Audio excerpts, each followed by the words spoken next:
Hello dear students, welcome to MCQs expert series, जिसके अंदर हम डिस्कस कर रहे हैं अरिहंत बुक के सभी चैप्टर्स के एमसीक्यूज। चैप्टर 8 ट्रिग्नोमेट्री आज हम डिस्कस करने वाले हैं। ट्रिग्नोमेट्री से पहले के जो भी चैप्टर्स हैं वो ऑलरेडी कवर हो चुके हैं, तो अगर आपने नहीं देखे हैं तो आप प्लेलिस्ट में जाकर देख सकते हैं। अच्छा, ये ट्रिग्नोमेट्री का पार्ट 2 है। पार्ट 1 जिसके अंदर हम question 1 to question number 25 already discuss कर चुके हैं। ये पार्ट 2 है जिसके अंदर हम डिस्कस करेंगे question number 26 to question number 45। तो स्टार्ट करने से पहले स्टूडेंट्स, मैं आपको थैंक यू बोल देना चाहता हूँ कि आप अपना कीमती समय निकाल कर इस वीडियो को देख रहे हैं। तो मेरी भी ये ड्यूटी बनती है कि मैं अपना 100% दूं कि आपका जो कीमती समय आपने निकाला है वो वेस्ट ना हो, वो यूटिलाइज हो बेस्ट वे में। ओके, तो 26 क्वेश्चन हम देखते हैं। The value of 2 tangent 30 plus 1/10 square 30। सीधा आप वैल्यू निकाल लें और आंसर पता चल जाएगा। वैल्यू पुट करने वाला क्वेश्चन है। 2 10 30 होता है 1/√3, 1 प्लस 10 स्क्वायर 30 1/3। तो ये देखो क्या बना, 2/√3 डिवाइडेड बाय 4/3। देखो इधर मैंने एलसीएम लिया है, एलसीएम लेके ये 4/3 बना है। ओके, अब इसे मैं लिख सकता हूँ 2/√3 इंटू 3/4। ऊपर ले गया तो 3/4, तो √3 से ये कट होगा, √3 बनेगा, क्योंकि मैंने आपको लास्ट वीडियो में बताया था 3 में 2 √3 होते हैं। √3 इंटू √3, एक √3 कट हो गया तो एक √3 बच गया, और इधर बन रहा है 2। अब √3/2 चेक करो किसका आंसर आ रहा है। क्या साइन 60 √3/2 होता है? यस, तो यही आंसर है इसका, और हमें चेक भी नहीं करने, यही आंसर हो जाएगा, यही इसका करेक्ट ऑप्शन है। ओके, नेक्स्ट हम देखते हैं। The value of 1 minus 10 square 45 by 1 plus 10 square 45। Again उसी का सेम क्वेश्चन है। देखो 1 माइनस 10 45 कितना होता है? 10 45 होता है 1, तो 1 माइनस 1 0 बन गया। अब जीरो चेक करते हैं किस में बन रहा है। क्या टेंजेंट 90 0 होता है? नहीं। 45 नहीं, नहीं। डी, डी इसका करेक्ट आंसर हो गया, डी इसका करेक्ट आंसर हो गया। Okay, question number 28। The value of tangent 30 upon cotangent 60। कुछ नहीं, सेम ही होती है इनकी वैल्यू। टेंजेंट 30 भी 1/√3, कोटेंजेंट 60 भी 1/√3, कट होके 1 आंसर आ गया। सिंपल वैल्यू पुट करनी है और कुछ भी नहीं है इसके अंदर। Next question number 29। A B C are the angles of triangle A B C. The value of tangent, इसके टेंजेंट की वैल्यू क्या होगी? देखो ए बी सी क्या दिया हुआ है, एंगल्स दिए हुए हैं किसी भी ट्रायंगल के, तो कोई भी एंगल हम मान सकते हैं कैसे भी। बस ऐसा थोड़ा ध्यान रखना कि बी और सी को ऐड करें और 2 से डिवाइड करें तो वैल्यू निकल जाए टेंजेंट पे, यानी कि वो 30 बने, 60 बने, 9, कुछ ऐसी वैल्यू बने जिस पे टेंजेंट निकल सके। तो मैं एक काम करता हूँ, कोई कंफ्यूजन नहीं, तीनों को 60 60 60 मान लेता हूँ। मैंने एक ऐसी ट्रायंगल मान ली जिसके तीनों एंगल 60 हैं, हो सकते हैं क्योंकि तीनों का सम 180 बन रहा है। ओके, अब इसने कहा कि टेंजेंट बी प्लस सी, ये बी हो गया, ये सी हो गया, ये ए हो गया, तो टेंजेंट बी प्लस सी बाय 2, बी और सी को ऐड करेंगे 120, 120/2 60, तो टेंजेंट 60 की बात कर रहा है। ये बात कर रहा है टेंजेंट 60 की।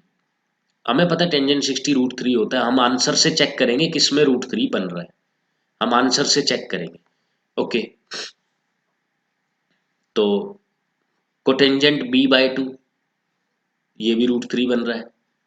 टेंजेंट ये नहीं बन रहा √3, ये 1/√3 बन रहा है, ये भी बन रहा है, ये भी बन रहा है, तो तीन तीन ऑप्शंस हो गए। इसका मतलब अब हमें एक ऑप्शन और लेना पड़ेगा। हम एक और ऑप्शन ले लेते हैं, एक और ट्रायंगल हम बना लेते हैं। एक और ट्रायंगल अपनी मर्जी से मैंने बना ली, मान लो 30 60 और 90 की अपनी मर्जी से बना ली मैंने। अब ए मान लेता हूं मैं, ये ए मान लिया, ये बी मान लिया, ये सी मान लिया। बी और सी ये मैंने इसलिए माने ताकि इनका सम करें, बाय 2 करें तो इजीली हम वैल्यू निकाल सकें। ओके, तो ये हुआ 90, 90/2 यानी कि टेंजेंट 45 1 की वैल्यू पूछ रहा है कहाँ आती है। क्या कोटेंजेंट b/2, बी क्या है, कोटेंजेंट 31 आता है, नहीं। कोटेंजेंट c/2, सी यानी कि 15, कोटेंजेंट 15 नहीं। तो 90/2 कोटेंजेंट 45, यही इसका आंसर हो जाएगा, यही इसका करेक्ट आंसर हो जाएगा। तो इस तरीके से हम कर सकते हैं इसकी। ये मैंने आपको इस तरीके से इसलिए करवाया है क्योंकि एक कॉम्प्लीमेंट्री एंगल्स का पार्ट है जो कि शायद आपने नहीं पढ़ा होगा क्योंकि वो सिलेबस से कट हो चुका है। अगर वो आपको आता तो आपको इतने लेंदी मेथड की ज़रूरत नहीं पड़ती, वो हमें डायरेक्ट ही बता देता है क्या आंसर होगा। चलो उस मेथड से मैं आपको एक बार बता देता हूँ कि टेंजेंट थीटा इक्वल होता है कोटेंजेंट 90 माइनस थीटा के, और ऐसे ही कोटेंजेंट थीटा इक्वल होता है टेंजेंट 90 माइनस थीटा के। अगर आपको ये चीज़ें पता है, ऐसे ही साइन और कोस में होता है यही रिलेशन साइन और कोस में होता है, यही रिलेशन सीकेंट और कोसिकेंट में होता है। सीकेंट और कोसिकेंट में जो रिलेशन टेंजेंट और कोटेंजेंट में इधर तुम्हें दिख रहा है, ये कॉम्प्लीमेंट्री एंगल्स का रिलेशन होता है। ओके, अब उस मेथड से अगर मैं आपको बताना चाहूँ तो देखो क्या आंसर होगा इसका। टेंजेंट b+c/2 निकालना है। ठीक है, मुझे पता है a+b+c 180 डिग्री है। b+c की अगर मैं बात कर रहा हूँ तो ये हो गया 180 माइनस ए, और बाय 2 की बात कर रहा हूँ तो ये हो गया 90 माइनस a/2। यानी कि मुझे क्या चाहिए, मुझे चाहिए टेंजेंट 90 माइनस a/2। और मुझे पता है देखो tangent 90 minus theta cotangent theta होता है, तो ये क्या बन गया कोटेंजेंट a/2। ये थीटा मान लो ना इसको, तो tangent 90 minus theta cotangent theta, that's all. तो उस तरीके से हम अगर निकालते हैं तो ये इसका करेक्ट आंसर हो जाता है। तो दोनों तरीके हैं आपके पास, जैसे मर्जी आप लगा दें। नेक्स्ट क्वेश्चन देखते हैं। देखो ये क्वेश्चन मैं बार बार आपको बताता हूँ, ये तीसरी बार मैं सोल्व करवा रहा हूँ, और इसका मैंने आपको ये भी कहा है कि आंसर याद रखना है इसका, कि आंसर 1 होगा, ये आपको याद रखना है, ये चीज आपको याद रखनी है। बस कैसे होगा वो मैं बता देता हूँ आपको। देखो क्या दिया हुआ है, कोस ए प्लस कोस स्क्वायर ए 1 है, कोस स्क्वायर ए को इधर ले जाओ, 1 माइनस कोस स्क्वायर ए हो गया, जो कि साइन स्क्वायर ए होता है। 1 माइनस कोस स्क्वायर ए होता है साइन स्क्वायर ए, आइडेंटिटी है, आइडेंटिटी हम जानते हैं, cos square A plus sine square A equal to 1।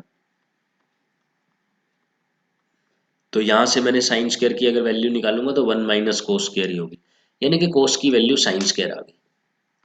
अब हम देखते हैं हमें फाइंड किसकी वैल्यू करनी है, इसकी।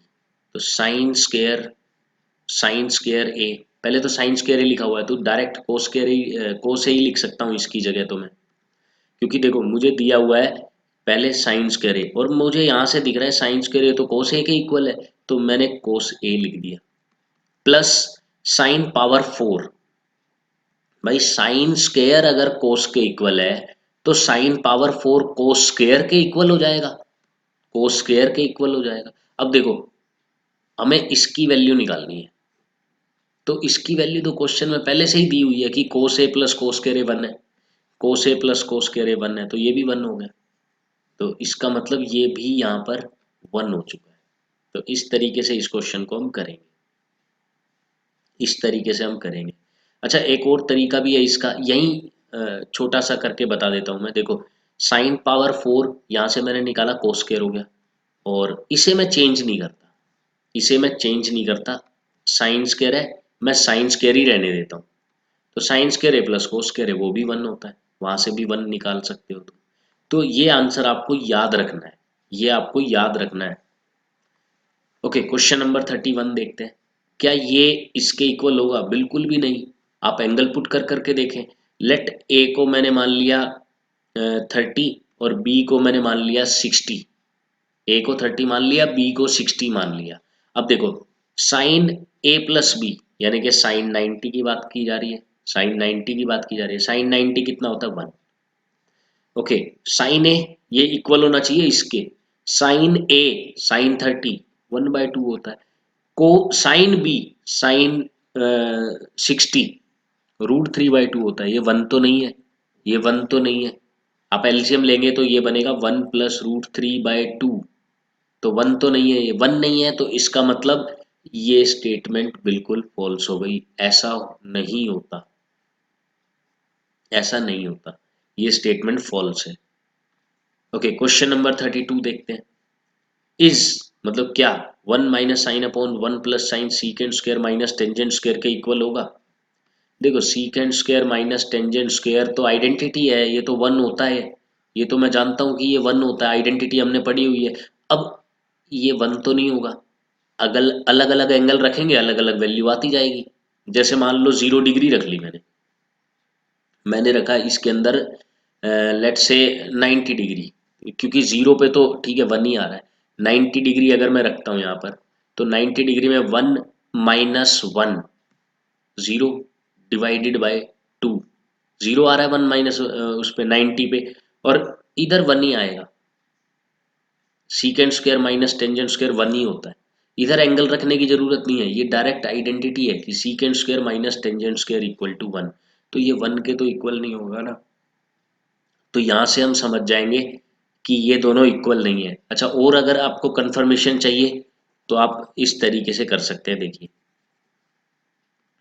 एंगल को लेट 45 रख लेते हैं, चलो 45 रख लेते हैं। 45 रखा तो 1 माइनस साइन 45 1/√2। देखो जब भी कभी भी कंफ्यूजन हो एंगल पुट करने में, 0, 90, 30, 60, हमेशा कोई भी कंफ्यूजन हो 45 एंगल रख लो, 45 एंगल रख लो, कोई कंफ्यूजन नहीं होगी। अच्छा, कई बार बस थोड़ी दिक्कत आ जाती है कि जैसे ऑप्शन में मान लो टेंजेंट भी है, कोटेंजेंट भी है। अब ए हमारा 45 है, तो यहाँ से भी वही सेम निकल रहा है, टेंजेंट 45 1 आ रहा है, कोटेंजेंट 45 भी 1 आ रहा है। या सीकेंट कोसिकेंट है, वो भी 45 पे इक्वल होते हैं, उन जगह पर थोड़ी प्रॉब्लम होती है, वहाँ हम 30 60 रख सकते हैं। अदरवाइज 45 बेस्ट एंगल है, आपको आंसर दे देगा। ओके, इधर मैंने रखा 1/1 + √2, तो एलसीएम लिया, √2 minus 1/√2 divided by √2 minus 1/√2, sorry plus 1/√2, √2 से √2 कट गया, तो ये बना √2 माइनस 1/√2 प्लस 1। हम क्या करते हैं, रैशनलाइज कर देते हैं। जैसे हम रैशनलाइज करते हैं ना, डिनोमिनेटर का साइन चेंज करके ऊपर नीचे मल्टीप्लाई कर देते हैं। तो मैंने देखा ये तो बन गया √2 माइनस 1 का होल स्क्वायर, इसका होल स्क्वायर डायरेक्ट ही ओपन कर देता हूं मैं, डिवाइडेड बाय 1 बनेगा और कुछ नहीं बनेगा। यानी कि रैशनलाइज करने के बाद ये 3 माइनस 2√2 आ रहा है, 3 माइनस 2√2। यहाँ रखो जरा 45, सीकेंड 45 कितना होता है, √2 का स्क्वायर करोगे 2 माइनस 1, ये तो 1 आ रहा है। तो क्या ये 1 के इक्वल है? नहीं है, तो इसका मतलब ये स्टेटमेंट हो गई फॉल्स, ये हो गई फॉल्स, ये गलत है। Okay, the value of 1 plus ten square A upon 1 plus cotangent square A, इनमें से कौन सी होगी? अब देखो, अब 45 रखने का फायदा नहीं है। वो क्यों फायदा नहीं है, 45 रखोगे ये भी 1 देगा, ये भी 1 देगा। लेकिन हम ये कर सकते हैं 45 से, ये दो ऑप्शन में से कोई एक है या इन दोनों में से कोई एक है, ये तो पता चल ही जाएगा। 45 रख लेते हैं चलो एक बार। 45 रखा तो 1 + 1 2, और डिनोमिनेटर में भी 2, तो 2/2 1 आ रहा है, 1 आ रहा है, मतलब इन्हीं दोनों में से एक आंसर है, इन दोनों में से एक आंसर है। 30 रख लो। देखो 0 और 90 हम तब तक नहीं रख सकते जब तक कोई वैल्यू नॉट डिफाइंड बन रही है। इसमें देखो 0 रखने पे क्या होगा, कोटेंजेंट 0 कितना होता है, कोटेंजेंट 0 नॉट डिफाइंड होता है। और टेंजेंट अगर मैं 90 रखता हूँ तो टेंजेंट 90 कितना होता है, ये भी नॉट डिफाइंड होता है। तो 0 और 90 तो हम नहीं रख सकते, 30 60 45 ये वैल्यूज हम रख सकते हैं। मैंने मान लो 30 रखा, 30 पे चेक कर लेते हैं। मैंने 30 रखा तो 1 + 1/3 हो गया ये, और ये हो गया 1/3 30 रखने पे। तो 30 रखने पे ये बना 4/3 डिवाइडेड बाय 3 + 1 4, 4 से 4 कट गया, आंसर आ गया 1/3। अब 1/3 किसमें बन रहा है, 30 रखने पर इसमें, इसमें बन रहा है, तो डी करेक्ट ऑप्शन हो गया इसका, क्योंकि अब तो कोई कंफ्यूजन ही नहीं रही, एक ही ऑप्शन है, तो डी इसका करेक्ट ऑप्शन हो गया। Okay, question number 34। देखो ये भी क्वेश्चन ऐसा है कि आपको याद रखना है, क्योंकि ये भी बहुत बार पूछा जा चुका है, बहुत बार पूछा जा चुका है ये। इसका आंसर 2 है, आपको याद रखना है ये भी आपको याद रखना है। हाँ मैं दूंगा कि कैसे हुआ, लेकिन आपको याद होना चाहिए कि 1 plus tangent plus secant 1 plus cotangent minus cosecant 2 के इक्वल होता है। एनसीईआरटी का ये दोनों, ये भी आप देख सकते हैं एनसीईआरटी के अंदर ही है। एनसीईआरटी का क्वेश्चन है, ये भी एनसीईआरटी का ही है। ये दोनों एनसीईआरटी के हैं। दोनों जो 8.4 के स्टार्टिंग में कुछ 3-4 ऑब्जेक्टिव क्वेश्चंस दिए हुए हैं उनमें से है ये। ओके, तो हम क्या करते हैं ऐसे क्वेश्चंस में, हम थीटा की वैल्यू पुट करने की कोशिश करते हैं। लेट थीटा इक्वल टू 45, 45 रख देता हूं मैं। ना 0 रख सकते ना 90 रख सकते, तो 45 बेस्ट है।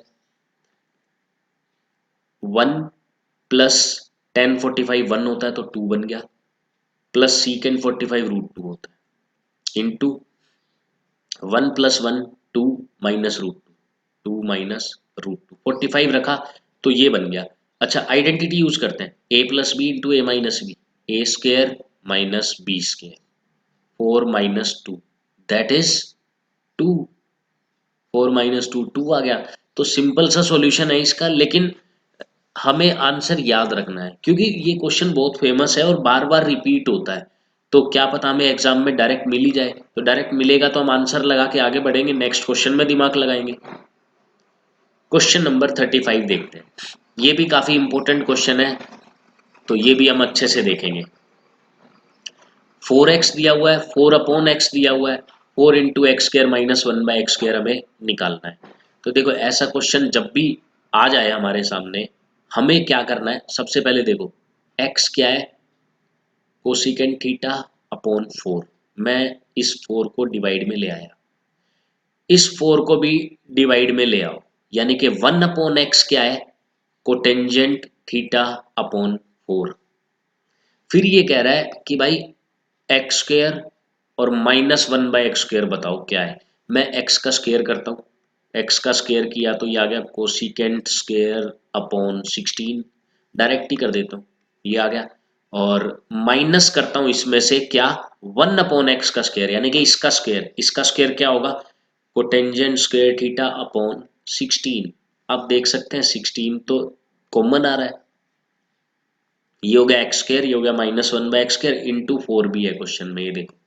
तो मैंने क्या किया, 4 16 नीचे एलसीएम कॉमन ले लिया या एलसीएम ले लिया, दोनों एक ही बात है। अंदर बचा cosecant square minus cotangent square, क्या होता है, 1 होता है, 1 होता है। तो 4 1/4 इसका आंसर हो गया, ए इसका आंसर हो गया। तो इसको अच्छे से देख लें, थोड़ा इंपॉर्टेंट क्वेश्चन है ये। ओके, हम चलते हैं क्वेश्चन नंबर 36 की तरफ। The value of sine theta into tangent theta upon 1 minus cos theta plus ten square minus secant square. देखो ये तो आइडेंटिटी है कि secant square minus ten square 1 होता है, तो ten square minus secant square -1 हो गया ना, दोनों साइन चेंज कर दिए, तो ये तो -1 है, ये तो बात क्लियर है यहाँ से। अब एंगल का कोई फर्क नहीं, -1 ही है। इनमें एंगल रख दो, इनमें एंगल रख दो, क्या रखोगे बताओ, 45 रख लेते हैं चलो। 45 पे सेम तो नहीं आ रहा कोई, ये दो सेम आएंगे, चलो कोई बात नहीं, 45 रखते हैं। 45 रखा तो ये हो गया 1/√2, टेंजेंट हो गया 1 डिवाइडेड बाय 1 माइनस 1/√2 और -1, ये बन रहा है 45 पे। सिंप्लीफाई करते हैं जरा, 1/√2 डिवाइडेड बाय √2 माइनस 1/√2, ये तो कट हो गया, -1 है, यानी कि फाइनली ये एक्सप्रेशन अपने पास बच रही है 1/√2 -1 एलसीएम लेंगे हम √2 -1, तो इधर आएगा 1 माइनस √2 प्लस 1, साइन चेंज हो जाएंगे, तो ये क्या बन रहा है 2 माइनस √2 अपॉन √2 -1। इसमें से हम कॉमन ले सकते हैं √2, क्योंकि देखो मैंने आपको बताया भी है कि 2 के अंदर 2 √2 होंगे, जैसे 3 के अंदर मैंने बताया था 2 √2 होते हैं, 2 √3 होते हैं, वैसे 2 का मतलब क्या है, √2 इंटू √2, तो इसमें भी है √2, तो कॉमन ले लेते हैं ना √2। √2 मैंने कॉमन लिया, क्या बचा, √2 -1 बच गया, और नीचे √2 -1 है ही, तो इससे ये कट गया तो √2 आया। अब देखो इसीलिए मैं कह रहा था 45 में यही प्रॉब्लम होगी, क्योंकि सीकेंट और कोसिकेंट दोनों में √2 ही आता है 45 पे। तो यानी कि आंसर तो इन्हीं दोनों में से एक है। तो इसका मतलब ऐसे क्वेश्चन जब भी हो ना, मैंने आपको बता दिया, थोड़ा सा साइड इफेक्ट रहता है ये 45 का। 45 पुट करने में, कैलकुलेशन करने में आसान है, लेकिन 45 का ये थोड़ा सा साइड इफेक्ट आपको जरूर देखने को मिलेगा। अच्छा, अगर मैं इसके अंदर 0 पुट कर देता हूँ, एक बार चेक करता हूँ मैं कि कोई इसे कोई नोट डिफाइंड तो नहीं बन रहा। 0 पे ये तो नोट डिफाइंड बन जाएगा। 90 नहीं पुट कर सकता, मुझे 30 ही पुट करना पड़ेगा। अब लास्ट जो ऑप्शन बचा वो बच गया 30 का। वो बच गया 30 का। 30 रख देते हैं, कोई दिक्कत नहीं है। 30 रखा तो sine 30 1/2, tangent 30 1/√3, divided by 1 minus √3/2। और ये तो -1 है, इसकी टेंशन लेने की जरूरत नहीं है, ये तो -1 है। ओके, 1/2√3 डिवाइडेड बाय 2 माइनस √3/2, ऊपर ले जाते हैं तो ये बना 1/2√3 इंटू 2/2 माइनस √3। देखो 2 ऊपर चला गया, ये नीचे आ गया, -1 ये है। थोड़ा देखो सिंप्लीफाई तो हमें करना पड़ेगा, पहले सिंप्लीफाई तो करना पड़ेगा। 2√3 इंटू 2 अगर मैं करता हूँ तो ये बनता है 4√3, और माइनस 2√3 इंटू √3 अगर मैं करता हूँ तो 2 3 जा 6 बनता है, 6, और -1 भी है। तो रैशनलाइज कर लें, यहाँ पर रैशनलाइज कर लेते हैं तो ये बनेगा 4√3 प्लस 6, और डिवाइडेड बाय, वही आइडेंटिटी यूज कर रहा हूँ मैं खाली, तो ये बनेगा 16, 48, 48 माइनस 36, 12, और -1 भी है, एलसीएम ले लेते हैं तो ये बनेगा 4√3 प्लस 6 -1 -12, यानी कि 4√3 -6/12। इसमें से तो कोई भी आंसर मैच नहीं हो रहा, कोई भी आंसर मैच नहीं हो रहा। हो सकता है क्वेश्चन में कुछ कंफ्यूजन हो, इसमें हो सकता है कि कोई क्वेश्चन में दिक्कत हो इसके अंदर, क्योंकि कोई भी आंसर मैच नहीं हो रहा है। चलो एक एक एंगल और पुट करके देख लेते हैं। 45 में तो हो रहा था, 45 में तो हो रहा था, लेकिन 30 में नहीं हो रहा। हो सकता है बीच में कहीं प्लस या माइनस में कुछ गड़बड़ कर दी हो। 60 रख के देख लेते हैं, 60 रख के देख लेते हैं। साइन 60, 60 से अगर आना होगा तो फिर तो आ ही जाएगा। साइन 60 होता है √3/2 इंटू टेंजेंट 60 होता है √3, डिवाइडेड बाय 1 माइनस 1/2, तो ये बना 3/2 डिवाइडेड बाय 1/2, 2 से 2 कट गया और -1 भी है। तो अब देखो ये -1 यहाँ का लिया है मैंने, -1, तो ये बना 3 -1 2 आ गया। अब 2 तो कोई भी नहीं होता, एक मिनट, मैंने एंगल रखा था 60, हाँ 60 पे सीकेंट होता है 2, तो सीकेंट इसका आंसर होगा। हो सकता है जो मैंने लास्ट वाला पार्ट रखा उसमें कुछ वैसे प्रॉब्लम हो गई हो, जैसे कई बार प्लस माइनस या कैलकुलेशन में मिस्टेक हो जाती है, तो हो सकता है वो हो गई हो। लेकिन सीकेंट देखो, दो दो वैल्यू कंफर्म हो गई ना। अब हमने 45 रखा तो भी यही आ रहा था, और हमने 60 रखा तो भी 2 आ रहा है, जो कि सीकेंट 60 के इक्वल होता है। तो इसका आंसर हो जाएगा सीकेंट थीटा। नेक्स्ट क्वेश्चन की तरफ हम चलते हैं। सीकेंट थीटा दिया हुआ है, find the value of secant plus tangent. ये भी काफी इजी क्वेश्चन है। देखो दो तरीके हैं इसके, एक एक ही बताता हूँ, वो इजी तरीका है। हमें क्या करना है, इसको सिंप्लीफाई करो तो ये बनेगा 4x² प्लस 1/4x। ये सीकेंट है, ये सीकेंट दिया हुआ है। सिंपल, जैसे हम बेसिक तरीके से करते हैं, सीकेंट क्या होता है, हाइपोटेनस डिवाइडेड बाय बेस। हम निकालेंगे यहाँ से परपेंडिकुलर, परपेंडिकुलर हम निकाल लेंगे। वो कैसे निकालेंगे, हाइपोटेनस का स्क्वायर किया, that is 16x⁴ plus 8x² plus 1, और माइनस किया बेस का स्क्वायर, दैट इज 16x। तो ये बनेगा 16x⁴ माइनस 8x² प्लस 1। इसका रूट करना है हमें, तभी तो परपेंडिकुलर आएगा। और ये बन रहा है 4x² -1 का होल स्क्वायर, तो रूट से ये कट हो गया, यानी कि ये आ गया 4x-1, 4x² -1। Okay, secant plus tangent, तो टेंजेंट निकल गया। टेंजेंट क्या निकला? Perpendicular 4x² -1 upon base, perpendicular upon base.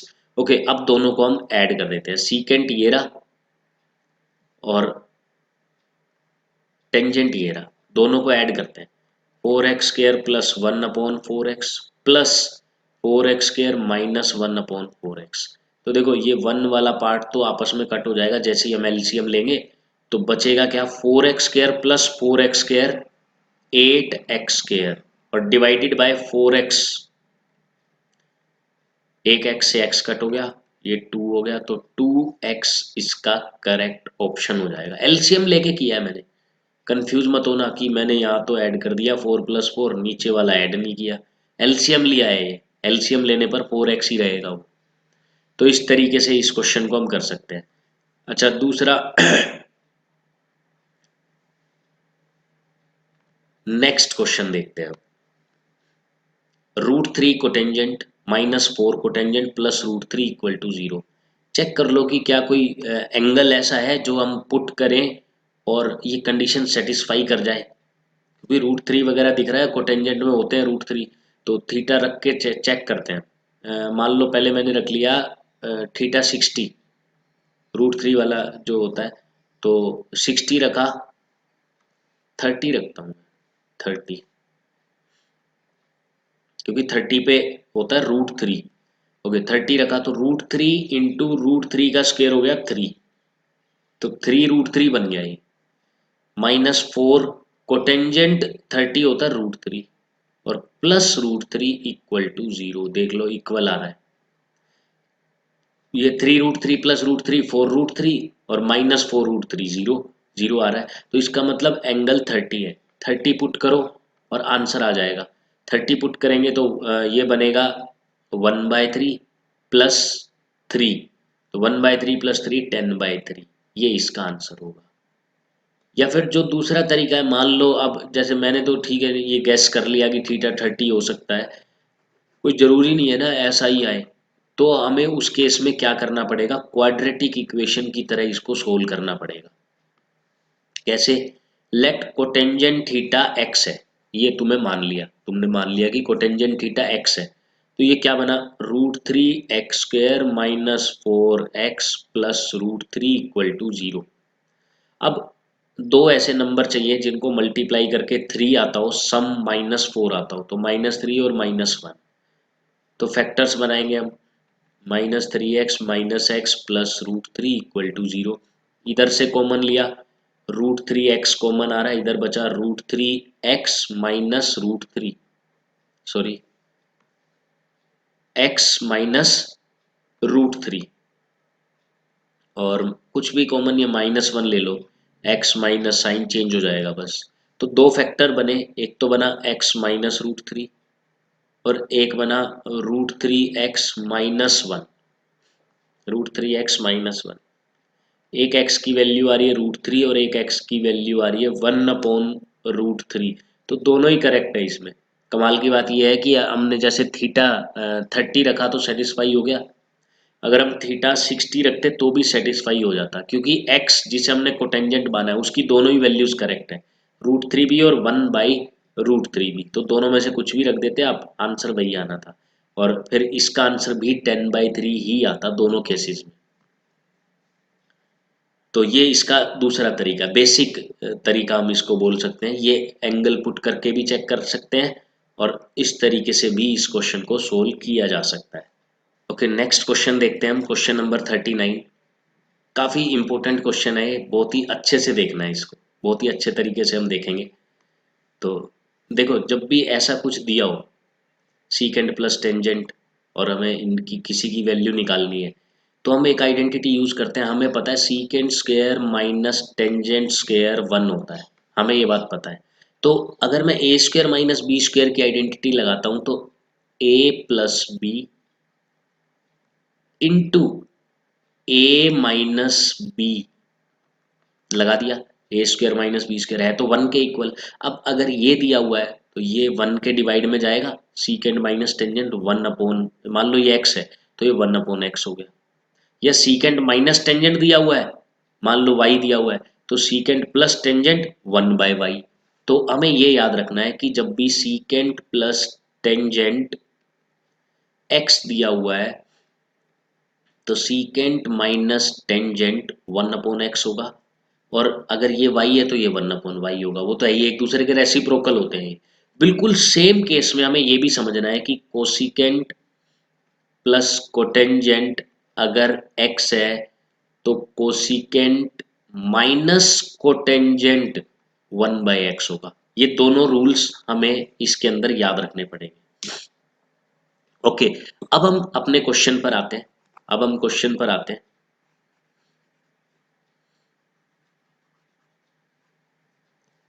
उसके बाद अब देखो क्वेश्चन में दिया हुआ है कि सीकेंट, सीकेंट पहले लिख लेता हूं मैं, secant plus tangent, secant plus tangent L है तो सीकेंट माइनस टेंजेंट क्या हो गया 1 बाई एल।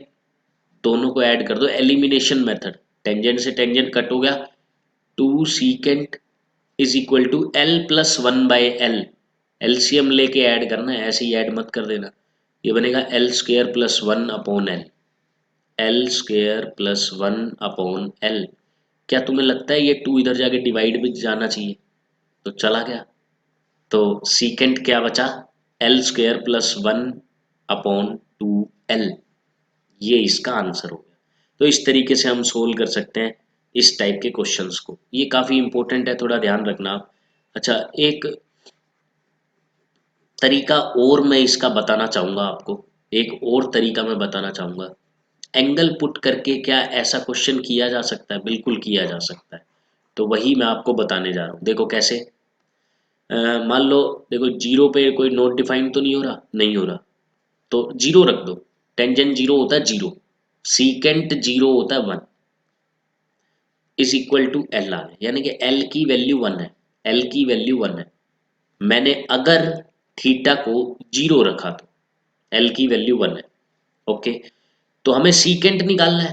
भाई 0 डिग्री पे सीकेंट क्या होता है, 1 होता है, यानी कि 1 आंसर आएगा। अब हमें आंसर ऐसे थोड़ी मिलेगा, 1 में थोड़ी मिलेगा, हमें तो एल की फॉर्म में है आंसर। तो एल को 1 रखो ना, क्योंकि हम एल की वैल्यू निकाल चुके हैं। एल को 1 रखो, 1 रखने पर आंसर जिसका भी 1 आएगा वही सीकेंट की वैल्यू कहलाएगी।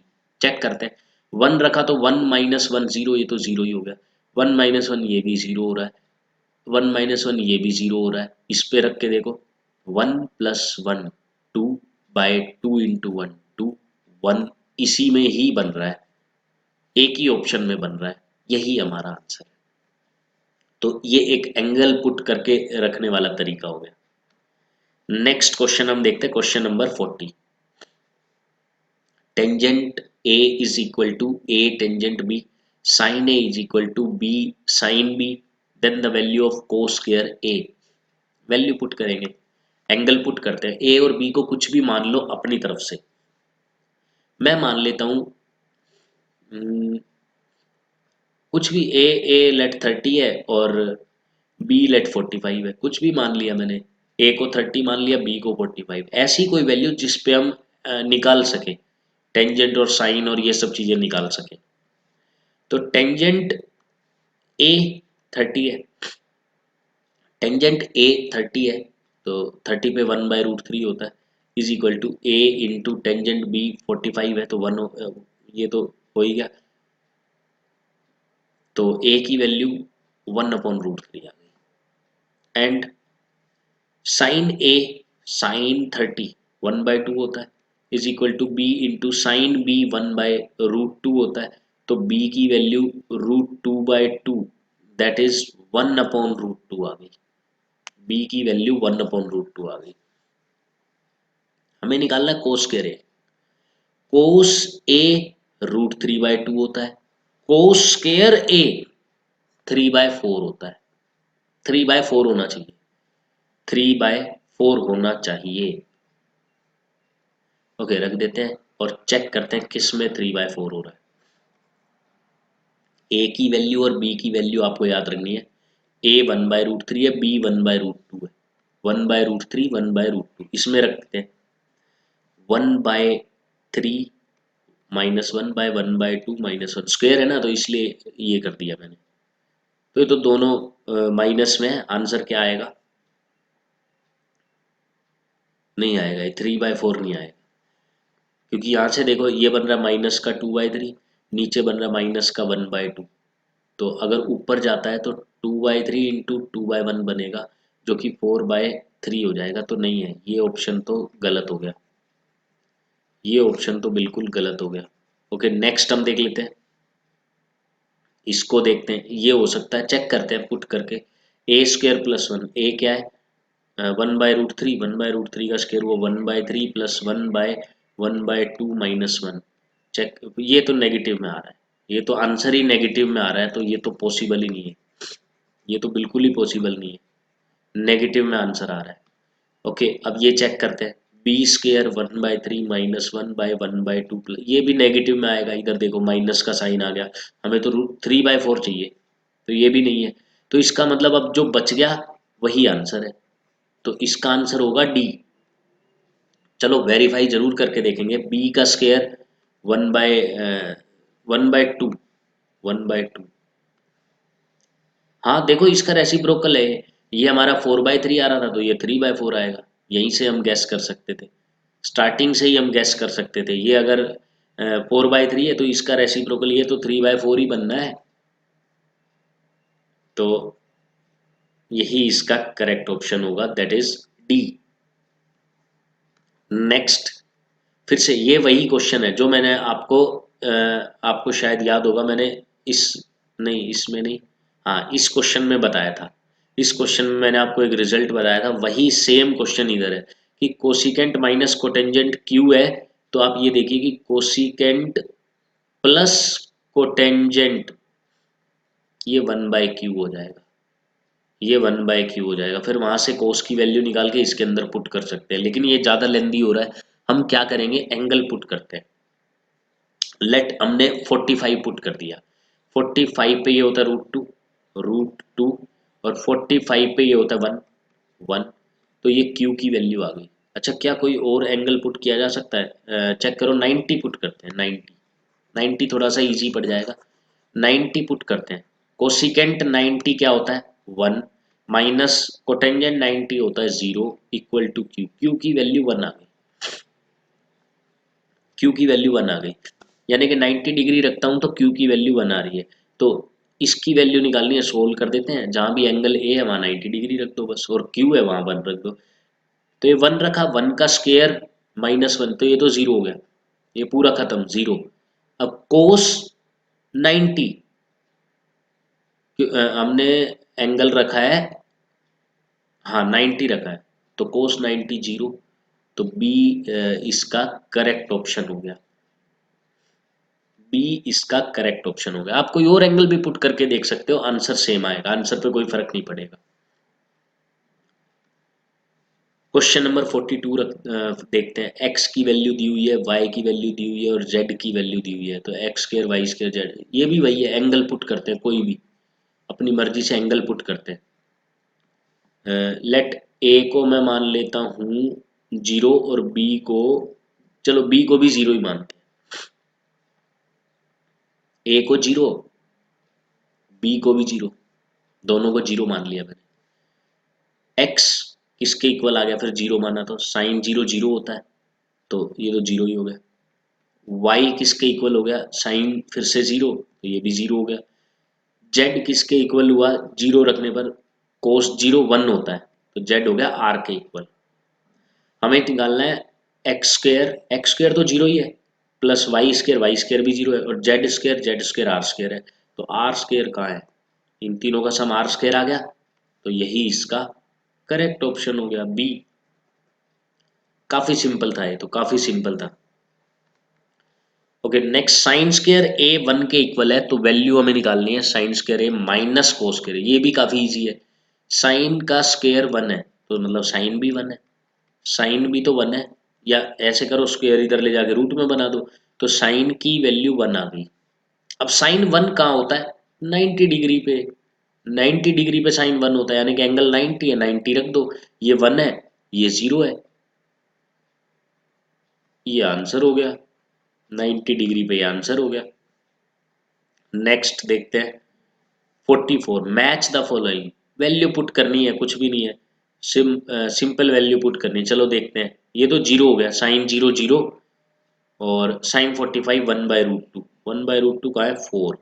चलो ऑप्शन से चेक करते हैं, P4, P4 एक में ही है, P4 एक में ही है, तो काफी खुशी की बात है कि एक ही वैल्यू पुट की, वहीं से आंसर आ गया,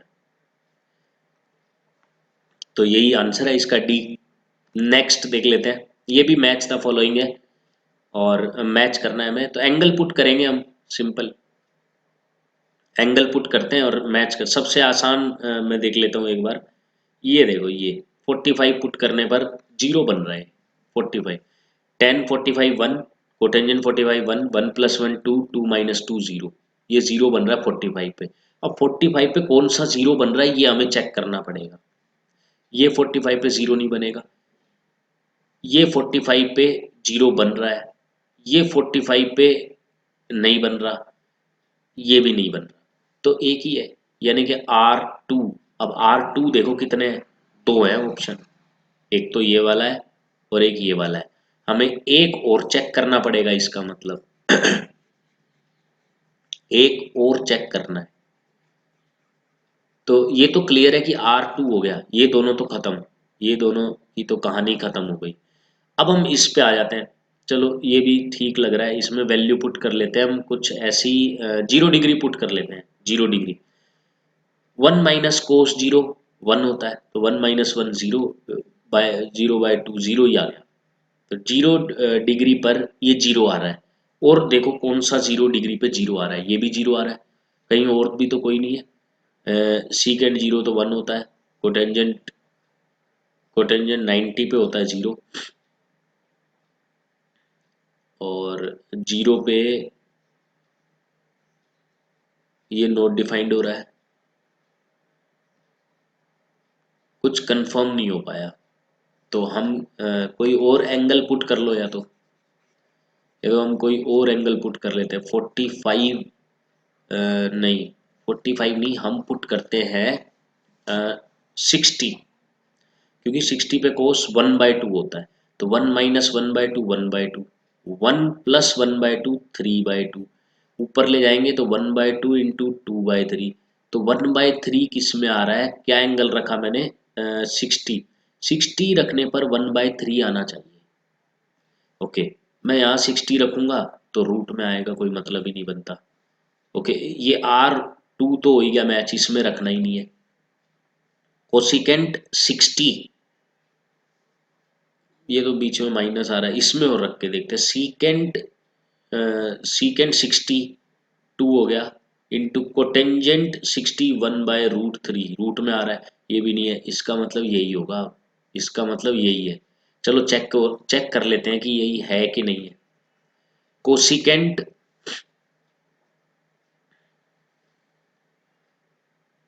कोसिकेंट एक मिनट, एस, हाँ S3 या 1 है, तो 1 तो है नहीं, तो 3 हो गया, देखो ये भी हमने ऑप्शन से हम देख सकते हैं, कैसे, एस या तो 1 है या 3 है।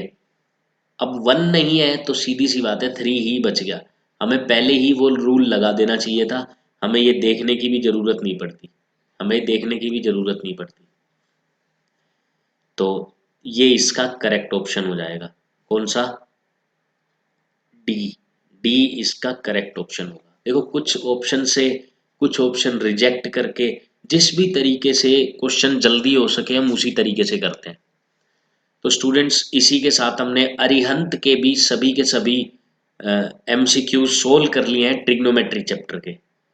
ओके, तो नेक्स्ट यानी कि नेक्स्ट जो वीडियो आएगी वो आएगी area related to circle chapter पर। अरिहंत बुक से ही अभी हम MCQ सीरीज को कंटिन्यू रखेंगे, क्योंकि अभी दो चैप्टर्स और रहते हैं हमारे, area related to circle and probability. So okay students, till then, all the best.